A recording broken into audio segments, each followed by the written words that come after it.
नमस्कार बच्चों, हाजिर हूँ मैं एक बार फिर ये आकलन कार्यपत्रक 15 के साथ। ये कार्यपत्रक बेटा आपका 23 फरवरी का है और ये 9th का है, 9वीं क्लास का कार्यपत्रक। जैसे कि आपको पता ही है, कार्यपत्रक एक तरह से टेस्ट की तरह होता है ना। और इस कार्यपत्रक में हम किसके बारे में पढ़ने वाले हैं? बहुपद और चतुर्भुज के बारे में। देखो बेटा, चतुर्भुज जो है इसकी तो सबसे ज़्यादा इम्पोर्टेंट परिमेय होती है। परिमेय आपको तैयार करनी है, ठीक है। वो बहुत ज़रूरी, क्वेश्चन से भी, प्रश्नों से भी ज़्यादा इम्पोर्टेंट परिमेय है, वो आती ही आती है। 20 नंबर का कार्यपत्रक बेटा, कुल 7 प्रश्न इसमें दे रखे हैं सबके, मतलब क्योंकि अब आपको पता है 2 नंबर का और 3 नंबर का या 4 नंबर का, इस तरह से क्वेश्चन आना है। अब ये जो दूसरे सेमेस्टर का है ना बेटा, अब उसमें आपको जो 1 नंबर वाले लघु उत्तरीय प्रश्न नहीं आने आपको, या 4 ऑप्शन वाले। हाँ, अब पहला आपको दे रखा है बहुपद लिखा हुआ है, ये इसमें कहता है प्रत्येक पद का गुणांक बताइए और वो करिए, घात बताइए। सबसे पहले घात लिख देता हूँ बेटा। घात क्या होगी? देखिए, घात अगर बात करें तो घात तो इसकी क्या है, आप बताओ घात क्या है? घात है आपको 4, क्योंकि अधिकतम x की जो अधिकतम घात है वो 4 है। तो अब देखिए बेटा, x के आगे, तो अगर इसको x को कैसे लिख सकते हैं? 1/2x। तो इसका पहले पद का गुणांक क्या हुआ? x का गुणांक हाफ। और फिर दूसरा है क्या बेटा? -3 × x की 2। तो x की 2 का गुणांक क्या हुआ? -3। फिर अगला है 5/2 x की 3। तो अब इसका गुणांक क्या हुआ? x की 3 का गुणांक क्या हुआ? ये जो आगे लिखा हुआ है 5/3। और लास्ट में है क्या? लास्ट में क्या दे रखा है आपको? -5x की 4। तो इसका गुणांक क्या हुआ? ये, ठीक है। 1/2 पहले का गुणांक हुआ, दूसरे का गुणांक है -3, तीसरे का है -5/2 और चौथे का है -5। तो अब दूसरा जो दे रखा है बेटा, ये लिख रखा है a + b + c = 9। तो a² + b²। तो देखिए, मैं एक फॉर्मूला आपको बताता हूँ। a + b + c का होल स्क्वायर क्या होता है बेटा? बताइए। a² + b² जमा c की 2 जमा 2। अगर आप इसको लिखते हैं ab जमा bc जमा c। अब मुझे क्या दे रखा है? देखो बेटा, a + b + c क्या दे रखा है? ये होता है ना, ये मुझे निकालना है। अब a + b + c की जगह दे रखा है 9, और ab + bc + ca इसकी जगह दे रखा है आपको क्या? 26। अब रख दीजिए इसमें 9 का वर्ग बराबर है a की 2 जमा b की 2 जमा c की 2 जमा 2 × 26। ये हो गया बेटा 81, और ये 26 दूनी 52, उसको इधर ले आए तो ये आंसर आ गया a की 2 जमा b की 2 जमा c की 2। ये क्या होता है? माइनस करोगे तो इसको 29, ठीक है। अब आइए अगला थर्ड क्वेश्चन में। थर्ड क्वेश्चन है आपको बेटा, दर्शाइए कि समांतर चतुर्भुज के विकर्ण परस्पर लंब होते हैं। समचतुर्भुज के विकर्ण, देखिए क्या कहना चाहता है? परस्पर लंब होते हैं। समचतुर्भुज ये, तो ये जो समचतुर्भुज होगा वो तो आपको हमेशा ध्यान रखना है, वो हमेशा क्या होता है, ठीक है। ये एक विकर्ण हो गया इसका, और दूसरा विकर्ण हो गया कौन सा? कहाँ पर काट रहे? ऊपर, ठीक है बेटा। अगर मैं पहले अगर इसको ले लूँ, किसको? त्रिभुज BOC तथा त्रिभुज DOC, ठीक है बेटा। कौन कौन से लिए? BOC और DOC। तो आप देखिए BOC और DOC में एक तो BC बराबर क्या है? DC, ठीक, ये और ये आपस में बराबर है। और दूसरा OC बराबर है क्या बेटा?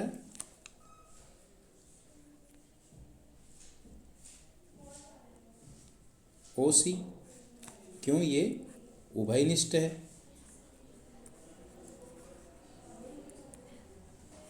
और तीसरा, ये समांतर समचतुर्भुज है इसलिए। हाँ, त्रिभुज है, इसलिए इसके ये आ गया। और तीसरा जो है मेरे बच्चे O B equal to O D. Why? क्योंकि अगर ये आपको पता है जो समांतर चतुर्भुज होता है ना, समांतर चतुर्भुज के विकर्ण परस्पर समद्विभाजित करते हैं।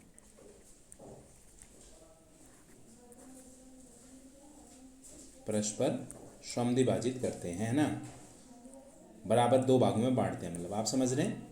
ये तीन रीजन से ये दोनों आपस में क्या हो गया बेटा, जो दो त्रिभुज लिए थे बी ओ सी, क्या हो गया, सर्वांग सम हो गया त्रिभुज डी ओ सी के। तो अब आप देखिए, अगर मैं इसकी बात करूं 1 और 2, ठीक है, तो 1 और 2 मिला के क्या करेंगे, अगर ये कोण 1 हो गया, ये कोण 2 हो गया, ठीक है, और दोनों एक तो बराबर है, और समझ रहे हैं आप, सर्वांगसम त्रिभुज के कोण क्या होते हैं बेटा, बराबर होते हैं। अब कोण 1 जमा कोण 2, ये बराबर क्या होंगे बेटा, ये रैखिक युग्म हो गए 180 के। तो दो कोण 1 लिख लो या दो कोण 2 लिख लो, तो वो भी कितना हो गया 180, क्योंकि कोण 1 और कोण 2 क्या है, आपस में बराबर है। वाई? सर्वांगसम त्रिभुजों के संगत कोण।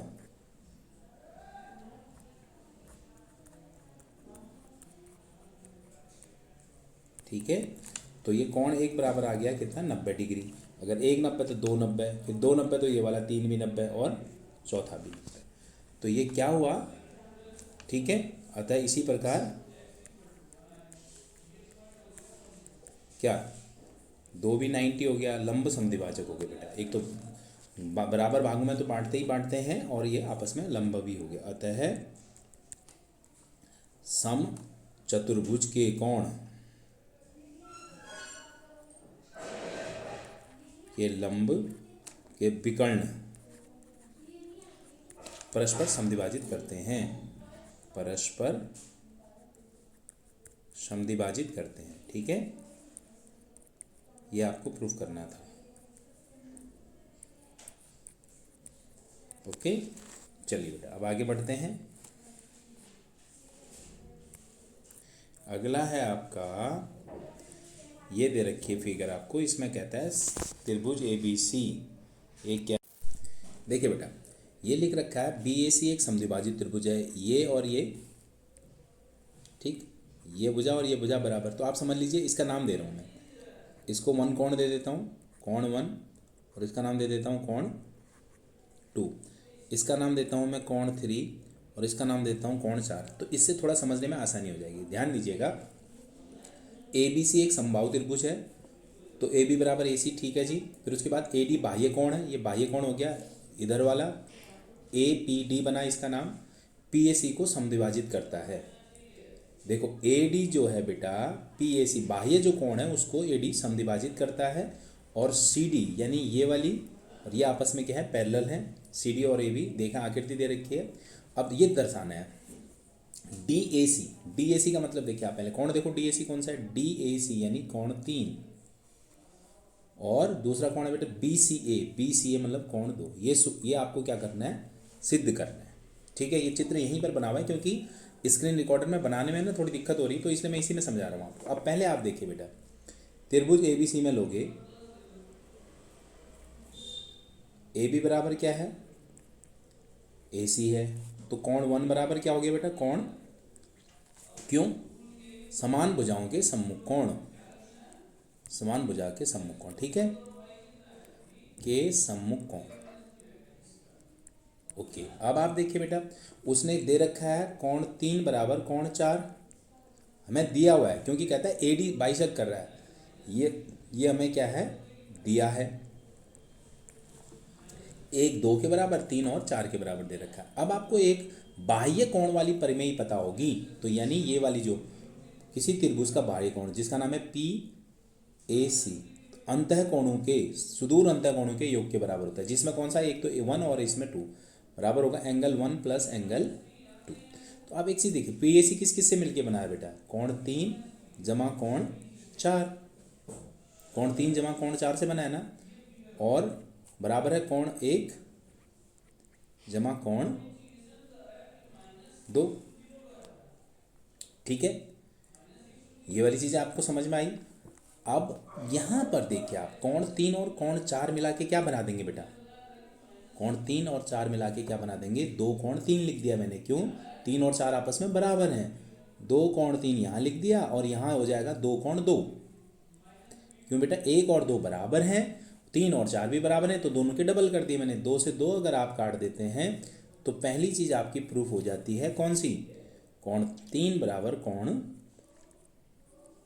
2, अर्थात ये वाला जो लाइन लिखा हुआ है कोण 3 है आपका DAC बराबर कोण CBCA। एक तो आपने इसको सिद्ध कर दिया, 1 2 3 4 नाम देकर मैंने इसको आसान बनाने की कोशिश की है बस। अब आप समझिए इस बात को, ठीक है, ये क्लियर, पहला पार्ट क्लियर हो गया। अब आपको प्रूफ करना है ABCD एक समांतर चतुर्भुज है। चलिए आगे बताता हूँ फिर आपको ABCD कैसे हो गया भी समांतर चतुर्भुज। अगर अब देखिए आपने ये वाला कोण, कौन सा कोण, ये कोण आपस में अभी प्रूफ किया है, क्योंकि DAC, उसी को वापस लिख देता हूँ, DAC बराबर है कोण BCA के। तो ये दोनों क्या हो गए बेटा, ये दोनों AD समांतर होगी किसके, BC के। क्यों, क्योंकि ये एकांतर कोण है, परंतु ये एकांतर कोण है। देखो तिर्यक रेखा काटते हैं तो ये दोनों क्या होते हैं, एकांतर कोण बनते हैं, कोण भी हैं। अगर एकांतर कोण बराबर होते हैं तो लाइनें क्या होती हैं बेटा, समांतर होती हैं। तो ये समांतर होगी, AD समांतर BC और दूसरा CD समांतर AB हमें दिया हुआ है। तो जब ये भुजा इसके समांतर, ये भुजा इसके समांतर, तो ABCD क्या हो गया बेटा, ABCD एक क्या है, समांतर चतुर्भुज है, समांतर चतुर्भुज हो गया।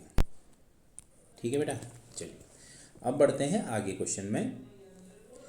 सत्यापित कीजिए कि दिखाए गए मान निम्नलिखित के संगत के शून्यक हैं। सत्यापित, देखो बेटा एक बात है, एक तो सिद्ध करना होता है, एक सत्यापित करना होता है। सत्यापित में आपको बताना होता है हाँ ऐसा है, और सिद्ध करने में आपको वो करना जो दिया हुआ है। सत्यापित में तो है, आपको बताना है हाँ जी है, हो रहे हैं।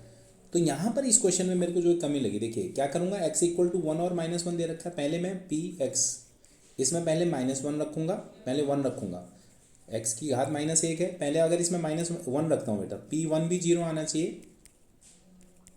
1 की घात 1 -1 यानी 1 की घात कितनी बार करो, 1, 1 - 1 क्या आ गया, 0। फिर मैंने रखा -1 रखा तो ये भी 0 आना चाहिए मेरे बच्चों, -1 ये आ गया 1, 1 की, क्योंकि -1 को भी 2 बार मल्टीप्लाई करोगे, गुणा करोगे तो 1 ही आएगा, 1 - 1 ये भी आ गया 0। यानी ये तो दोनों शून्यक हैं, ठीक है, संगत बहुपद के शून्यक हैं। अब इसमें ना मेरे को जो लग रहा है, ये अगर शून्यक तो है तो आपको ये रखोगे तो आएगा नहीं। ये जो वर्ड है ना बेटा, ये 2 नहीं है, ये है 1/√3 है, तभी होगा ये, नहीं तो नहीं होगा। तो चलिए अब देखते हैं इसमें px क्या दे रखा है, 3x की 2 -1। अब हम इसमें क्या रखेंगे बेटा, पहले दे रखा है -1/√3, -1/√3। अगर आप रखो, देखो 3 -1/√3 रखिए -1, तो ये हो गया 3, ये 1/3, क्योंकि किसी को भी जमा में ही हो जाता है बेटा, है ना, -1। ये 3 से 3 कट गया तो 1 - 1 बराबर 0। हाँ ये तो है जी, पहला वाला तो हो गया। दूसरा वाला 2/√3 नहीं हो सकता, ये मिस प्रिंटिंग होगी, क्योंकि हमें सिर्फ क्या करना है, सत्यापित करना है, शून्य तो है ही ये। अब आप रखोगे, अगर 2/3 रखूँगा तो नहीं होगा बेटा, ये मिस प्रिंट है, मैं आपको बता रहा हूँ। अगर आप फिर भी अगर आपको यही आ जाए, बाई चांस आप कहोगे आप बस सर 2/3 √3 दे रखा है तो क्या करें, पेपर में भी आ जाए, तो भाई रख के देख लो और बोलो ये शून्यक नहीं है, क्योंकि जैसे 2/3 रखोगे नहीं होगा बेटा वो। फिर सत्यापन किस बात का करना, आप बताइए। ये 3 से 3 यहाँ पर भी कट गया, ये आ गया क्या, 1 - 1 बराबर आ गया क्या, 0। तो आप समझिएगा ये मिस प्रिंट हो रखा है यहाँ पर। फिर भी अगर दे रखा है 2/√3 दे रखा है तो आप रखोगे तो वो नहीं निकलेगा, तो बोलोगे शून्यक नहीं है। अब चलिए बेटा अगले में आइए, छठे क्वेश्चन में। ऐसे तो हमने बहुत किए थे, सर्वसम्य का यूँ प्रयोग करनी है। क्या है सर्वसम्य का, देखिए पहला हो गया, इसका फर्स्ट को कर रहा हूँ, हाँ 2x का घात 2 फिर जमा y की घात 2 जमा z की घात 2। अब क्या लिखोगे बेटा, जमा 2 x और y, एक्स को अगर देखो ये माइनस का है, तो अगर इसको ये लिखते हैं, क्योंकि आप ये देखा करो कौन कौन से माइनस हैं। 2x यूँ लिखा और साथ में क्या लिख दिया, माइनस वाई लिख दिया। फिर अगली बार में भी क्या होगा बेटा, प्लस 2 वाई और जेड है, वाई तो माइनस में लिखा ही है तो जेड हो गया, जेड का जेड। और फिर लास्ट वाला जो है प्लस 2, ये 2x ही रहेगा और ये क्या हो जाएगा, जेड हो जाएगा। तो आप एक चीज़ देखें यहाँ पर, तो यानी वाई वाली टर्म क्या थी आपकी, माइनस में थी। ठीक है, तो अब ये क्या बना, A square plus B square plus C square plus 2ab plus 2bc plus 2ca। किसका फॉर्मूला होता है, A square A plus B plus C whole square. तो स्प्लिट ऐसे करना है कि आपको ये चीज़ दिखा। तो क्या गुणनखंड हुए इसके गुणनखंड जो बनेंगे आपको,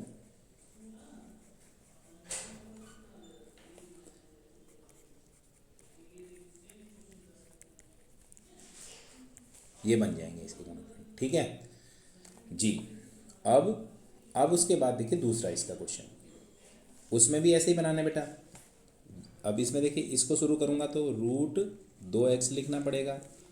ठीक है जी, फिर ये आ जाएगा क्या, y की 2।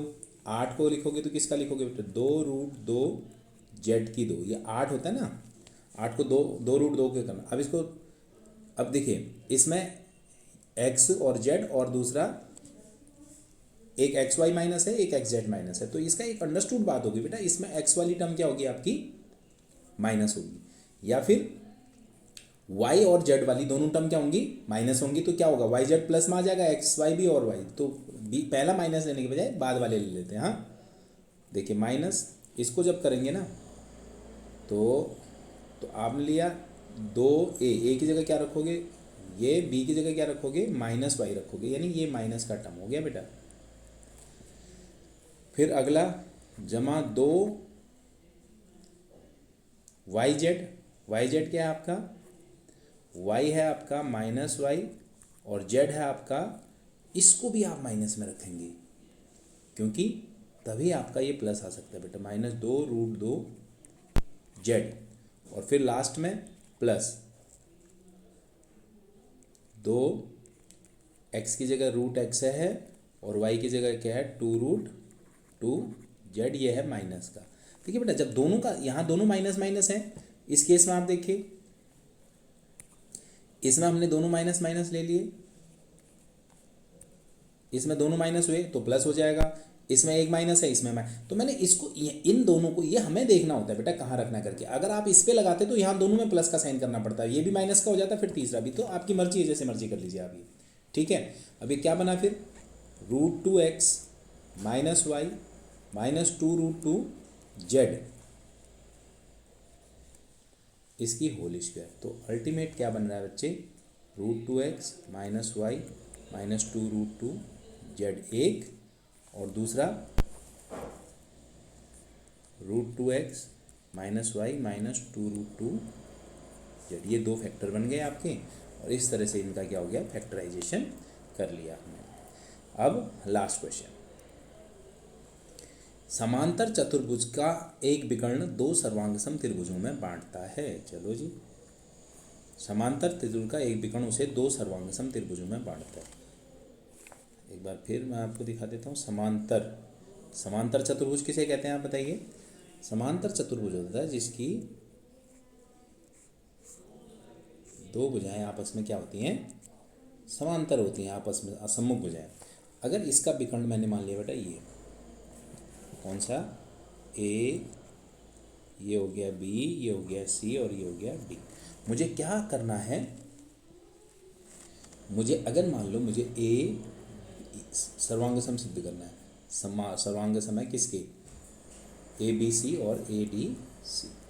अब आप एक चीज़ देखिए बेटा, ये अगर इसके समांतर है, अब फिर मैं इसका कलर चेंज करके आपको समझाता हूँ कैसे। देखिए, अगर ये भुजा इसके समांतर है तो उस केस में ये वाला कोण किसके बराबर होगा, इसके बराबर होगा। कैसे भाई, डी ए सी बराबर होगा ए सी बी के। क्यों, एकांतर कोण होंगे।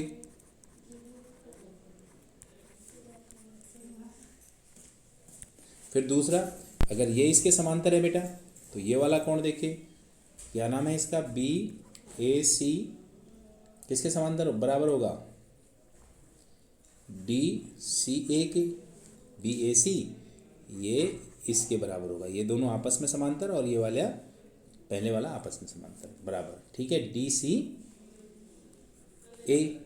और तीसरा जो है बेटा इसमें ए सी बराबर हो गई किसके, ए सी के। तो ये दोनों ही त्रिभुज ये सिद्ध करना है हमने, ये हमने क्या करना है, सिद्ध करना है। हाँ, अब आप देखिए, अतः ये तीनों से दो भुजाएं और एक कोण, त्रिभुज ए बी सी सर्वांग सम हो गया किसके, त्रिभुज ए डी सी के। क्यों भाई, कोण भुजा कोण की होती है ना एक, कोण भुजा कोण, इस उपपद इस उससे इस प्रमेय से कह लीजिए, तो ये दोनों आपस में क्या हो गए, सर्वांग सम हो गए। तो यही हमें क्या करना था, सिद्ध करना था कि इस विकर्ण ने इसको दो सर्वांग सम त्रिभुजों में बांट दिया। ये थी आपकी कार्यपत्रक जो था आपका, जिसमें आकलन कार्यपत्रक। उम्मीद करता हूँ ये आपके लिए मददगार साबित हुई होगी। इस वीडियो में इतना ही रखते हैं, फिर मिलते हैं अगली बार। तब तक के लिए नमस्कार।